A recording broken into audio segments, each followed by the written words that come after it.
Final destination blood lines. भाई साहब क्या ट्रेलर था। इतनी खतरनाक हिडन डिटेल्स के बारे में पता चला है जिन्हें जानकर आपका सिर चकरा जाएगा।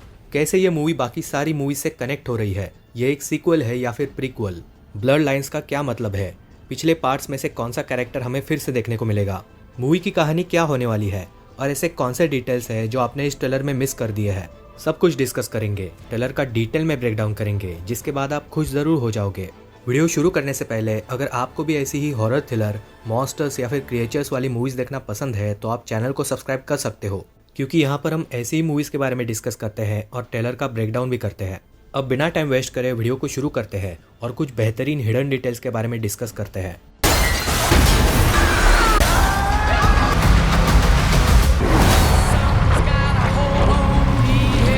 वैसे मुझे इस मूवी के बारे में कुछ भी आइडिया नहीं है, लेकिन फिर भी स्पॉइलर अलर्ट, हो सकता है मेरी प्रेडिक्शन सच हो जाए। ट्रेलर में जो ग्रैंडमा का कैरेक्टर है जिसका नाम है आयरिस, ये बहुत ही ज़्यादा इंपॉर्टेंट कैरेक्टर है। ये सब कुछ तब शुरू हुआ था जब आयरिस जवान थी। ये प्रोबेबली 1980s का समय होगा, क्योंकि आयरिस यहाँ पर बहुत ही जवान लग रही है। उसकी हेयर स्टाइल और फैशन सेंस से हम समझ सकते हैं कि यह 1980s का समय है। फिर हम एक बहुत ही ब्यूटीफुल स्ट्रक्चर वाली बिल्डिंग को देखते हैं जिसमें लिफ्ट भी है। तो यह एक्चुअली एक क्लब है जहाँ पर आयरिस अपने बॉयफ्रेंड के साथ आई है।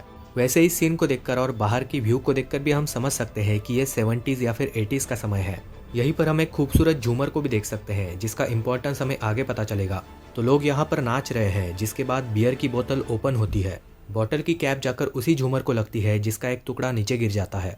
वो उस फ्लोर को डैमेज कर देता है जो कांच का बना हुआ है, जहाँ पर सभी लोग नाच रहे हैं। यहाँ पर एक क्रैक आ गया जो आसानी से लड़कियों की सैंडल्स की हील्स की वजह से टूट सकता है। वैसे भी इतने लोग यहाँ पर नाच रहे हैं जिसके दबाव से तो वो आराम से टूट ही जाएगा। खैर यहाँ पर खाना भी बन रहा है जिसके आग की फ्लेम को भी हम देख सकते हैं। जिसका डर था वही होता है, कांच का बना हुआ डांस फ्लोर टूट जाता है और किसी वजह से होटल में आग भी लग जाती है। हम ये भी नोटिस कर सकते हैं कि आयरिस पहले से ही यहाँ पर डरी हुई थी। आयरिस पीछे हट गई थी, इसकी वजह से वो नीचे नहीं गिरती, लेकिन उसके सामने वाले सारे गिर जाते हैं। लोग इस आग से बचकर दूसरी तरफ भाग रहे हैं, लेकिन धमाका ही कुछ ऐसा है जिसकी वजह से बिल्डिंग कोलैप्स हो जाती है। कुछ लोग नीचे फिसलने लगते हैं, यहाँ तक कि आयरिस का बॉयफ्रेंड और आयरिस भी। पियानो गिरने की वजह से ये लड़की बहुत ही बुरी तरीके से मारी जाती है, लेकिन आयरिस जैसे तैसे करके बच जाती है। लेकिन पूरी की पूरी बिल्डिंग ही यहाँ पर टूट जाती है और प्रोबेबली आयरिस भी यहाँ पर मर जाएगी। लेकिन फिर हमें पता चलता है कि हर मूवी की तरह यह भी आयरिस का एक फ्यूचर वाला विजन था। मतलब यह पूरी अनहोनी होने से पहले ही सब कुछ उसे दिख गया था, यानी कि उसे पता था कि कुछ ही समय में ये बिल्डिंग टूटकर गिरने वाली है। ये पूरा विजन उसे तब दिखता है जब वो अपने बॉयफ्रेंड के साथ बिल्डिंग के छत पर है। वो बहुत ही डर जाती है और नीचे जाकर सबको इन्फॉर्म करने की कोशिश करती है कि यह बिल्डिंग अभी गिरने वाली है। और जैसा कि हम जानते हैं, कुछ लोग उसकी इस बात को मान लेंगे और बिल्डिंग से बाहर निकल जाएंगे, यानी कि लगभग 7-8 लोग बच जाएंगे, जिसके बाद यह बिल्डिंग तुरंत टूट जाएगी।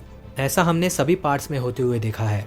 हमेशा किसी एक कैरेक्टर को अनहोनी के बारे में पता चलता है, जिसके बाद कुछ लोग बच जाते हैं, लेकिन जो लोग बच गए हैं वो एक एक करके बहुत ही बुरी तरीके से मरते जाते हैं। यहाँ पर भी कुछ ऐसा ही होगा, लेकिन कहानी में ट्विस्ट ये है कि आयरिस अब बूढ़ी हो चुकी है, यानी कि वो मौत को चकमा देकर जिंदा बच पाई है। उसने जिन लोगों को बचाया था वो भी शायद जिंदा होंगे। अब ऐसा कैसे हुआ, इसका जवाब तो हमें मूवी में मिलेगा, लेकिन जैसा कि हम जानते हैं मौत अपना काम कर ही लेती है। तो आयरिस ने लोगों को बचाया था, जिसकी वजह से आयरिस की पूरी फैमिली खतरे में है। यानी कि दोस्तों, आयरिस के बच्चे और उनके भी बच्चे, ये सभी लोग अब खतरे में हैं। यहाँ पर स्टेफनी मूवी की मेन कैरेक्टर है और आयरिस उसकी ग्रैंडमा है। तो स्टेफनी के फादर और उसकी पूरी फैमिली अब खतरे में है। तो दोस्तों, ब्लड लाइन्स जो कि मूवी के टाइटल में है, इसका मतलब है फैमिली, यानी कि इस बार खतरा फैमिली को है। इसी वजह से मूवी का टाइटल है फाइनल डेस्टिनेशन ब्लड लाइन्स। तो मौत अपना बदला लेने वापस आई है और इस बार वो आयरिस की पूरी फैमिली को मार देगी। इसके बाद मौत का सिलसिला शुरू होता है और फैमिली के मेंबर्स एक एक करके कैसे मरेंगे ये हमें दिखाया जाता है। तो ट्रेलर के सबसे पहले सीन में ही हम देख सकते हैं कि पूरी फैमिली की पार्टी चल रही है और सभी लोग कुछ ना कुछ ड्रिंक कर रहे हैं। यहाँ पर गलती से एक कांच का ग्लास टूट जाता है, जिसके बगल में ही ड्रिंक्स में डालने वाली बर्फ है। ये सब कुछ वो साफ तो कर लेते हैं, लेकिन ग्लास का एक टुकड़ा बर्फ में ही रह जाता है। अब यही कांच बर्फ के साथ किसी के ड्रिंक में चली जाती है। यहाँ पर हम आयरिस की पूरी फैमिली को देख सकते हैं और जो चीयर्स कर रहे हैं वो बच्चों के पापा है, यानी कि दोस्तों ये आयरिस का बेटा है। अब जैसा कि हम जानते हैं कि हमेशा की तरह यहाँ पर भी कुछ गड़बड़ होगी। सभी लोग पार्टी को एंजॉय कर रहे हैं, लेकिन स्टेफनी को यहाँ पर कुछ गड़बड़ लग रही है। जिस ग्लास में वो कांच है, ये बंदा उसे पीने ही वाला होता है, लेकिन कोई उसे रोक देता है। जो उसे रोकता है वो भी खतरे में है, क्योंकि उसका पैर कभी भी इस नुकीली चीज पर पड़ सकता है। यहीं पर एक बंदा बियर की बोतल रखता है जो किसी और से गलती से नीचे एक मशीन पर गिर जाती है। मशीन का बटन दब जाता है और इस नली में से हवा पास होने लगती है। वो बच्चा जो कूद रहा था उसका पाँव उस नुकीली चीज़ पर पड़ जाता है। इसकी वजह से सभी का ध्यान उसकी तरफ चला जाता है और गड़बड़ शुरू हो जाती है। वो बर्फ़ वाली ग्लास जिसमें कांच है वो भी नीचे गिर जाती है। वो नली जिसमें से हवा जा रही थी उसकी वजह से कुछ चीज़ें नीचे गिर जाती है और घास काटने वाली मशीन को ऑन कर देती है। उसी वक्त बर्फ़ में जो कांच था वो उनके डैड के पैर में घुस जाता है। इसकी वजह से वो नीचे गिर जाते हैं और घास काटने वाली मशीन जो ऑलरेडी ऑन हो चुकी थी उस मशीन की वजह से उनके डैड बहुत ही बुरी तरीके से मारे जाते हैं। तो दोस्तों हम देख सकते हैं कि इन्हीं के साथ मौत का सिलसिला शुरू हो चुका है। वो उनके डैड थे और इतनी बुरी तरीके से मरे, इसकी वजह से सभी लोग घबरा जाते हैं। हम देख सकते हैं कि यहाँ पर वो अपने डैड का फ्यूनरल भी अटेंड कर रहे हैं। मेरे ख्याल से इसके बाद फैमिली का और एक मेंबर मरेगा जो शायद उसका भाई होगा। इसके बाद स्टेफनी को लगेगा कि हमारी फैमिली के साथ कुछ तो बुरा हो रहा है। वो इस सब के बारे में अपनी ग्रैंडमा आयरिस से बात करेगी और फिर यहाँ पर उसे पता चलेगा कि कैसे बहुत सालों पहले ग्रैंडमा ने कुछ लोगों की जान बचाई थी। फिर हमें यह भी पता चलता है कि ग्रैंडमा आयरिस को इसका आइडिया काफ़ी पहले से था। शायद सभी लोग उसे पागल समझते होंगे और कोई भी उस पर विश्वास नहीं करता होगा। खैर लेकिन ग्रैंडमा आयरिस काफ़ी लंबे समय से इस सब के बारे में सोच रही थी। फिर हमें यह भी पता चलता है कि उसके पास एक बुक है जिसमें उसने अपनी सारी रिसर्च करके रखी है। इस जगह को देखकर हम कह सकते हैं कि सभी लोग इसे पागल समझते होंगे। इसी वजह से ग्रैंडमा यहाँ पर अकेली रहती होगी। खैर तो वो एक बुक और कुछ रिसर्च पेपर्स अपने ग्रैंड डॉटर को देती है। इसी का नाम स्टेफनी है जो मूवी की मेन कैरेक्टर है। मतलब ये वही कैरेक्टर है जो सबसे इंटेलिजेंट है और यही सबको बचाने की कोशिश करेगी। आयरिस ने स्टेफनी को सब कुछ अच्छे से समझा दिया है कि मौत अपना काम कैसे करती है। बस इस बार ये सब कुछ पर्सनल है क्योंकि ये पूरी फैमिली के साथ हो रहा है। अपनी ग्रैंडमा से जो बुक और रिसर्च पेपर्स वो लाई है उन्हें वो स्टडी करती है। और दोस्तों यही पूरे ट्रेलर का सबसे इंटरेस्टिंग पार्ट है जहाँ पर हमें बहुत सारे ईस्टर एग्स देखने को मिलते हैं। इस किताब में ग्रैंडमा ने वो सब कुछ लिखा है जो सारी घटनाएं पिछली मूवीज में हुई थी। किताब के इस वाले पेज को हमें ट्रेलर में ठीक से नहीं दिखाया है, लेकिन इसे उल्टा करने से पता चलता है कि यहाँ पर फाइनल डेस्टिनेशन के फर्स्ट पार्ट की घटना को दिखाया है, वही वाली जहाँ पर लोग प्लेन से उतर जाते हैं और बच जाते हैं। इसके बाद वाला पेज भी हमें ठीक से नहीं दिखाया है, लेकिन अगले ही सीन में हमें पता चलता है कि यह वही वाला पेज है, क्योंकि यहाँ पर हम ड्राइवर को भी देख सकते हैं और हरे कलर में लिखा हुआ भी। खैर तो दोस्तों यहाँ पर फाइनल डेस्टिनेशन के पार्ट 2 की घटना को दिखाया है जो सीन सभी का फेवरेट है। इसके बाद हमें एक प्लेन को दिखाया जाता है और ये फाइनल डेस्टिनेशन 5 का सीन है, क्योंकि हम देख भी सकते हैं कि फ्यूल की वजह से और इंजन फेल होने की वजह से ये सब कुछ हुआ था। वैसे दोस्तों एक फन फैक्ट मैं आपको बता देता हूँ जो फैंस को शायद पता ही होगी। फाइनल डेस्टिनेशन का जो 5वां पार्ट है वो पहले पार्ट का प्रीक्वल था। मतलब फाइनल डेस्टिनेशन 5 के एंडिंग में जो प्लेन हम देखते हैं वो वही प्लेन है जिसे हमने पार्ट 1 में देखा था। तो फाइनल डेस्टिनेशन 5 की कहानी पार्ट 1 से भी पहले की है, यानी कि वो एक प्रीक्वल था। फिर उसी किताब में हम और एक पेज पर फायर एक्सटिंग्विशर को देख सकते हैं। तो मेरे ख्याल से ये पार्ट 4 का सीन है। आपको क्या लगता है कमेंट्स में ज़रूर बताना। किताब के एक पेज पर और एक सीन आता है जो मुझे समझ में तो नहीं आया कि ये कौन से पार्ट का है। हो सकता है कि ये तीसरे पार्ट का हो, लेकिन मैं कंफर्म नहीं कह सकता। अगर इसके बारे में आपको पता है तो कमेंट्स में ज़रूर बताना। इसके बाद दोस्तों वो वही रिसर्च पेपर्स निकालती है जिन्हें वो ग्रैंडमा से लाई थी। उन्हें दीवार पर लगाते वक्त वो सबको समझाती भी है कि इस सब की शुरुआत ग्रैंडमा से हुई थी। और ये सही भी है, क्योंकि टाइमलाइन के हिसाब से इस पूरे यूनिवर्स में सबसे पहली घटना यही है।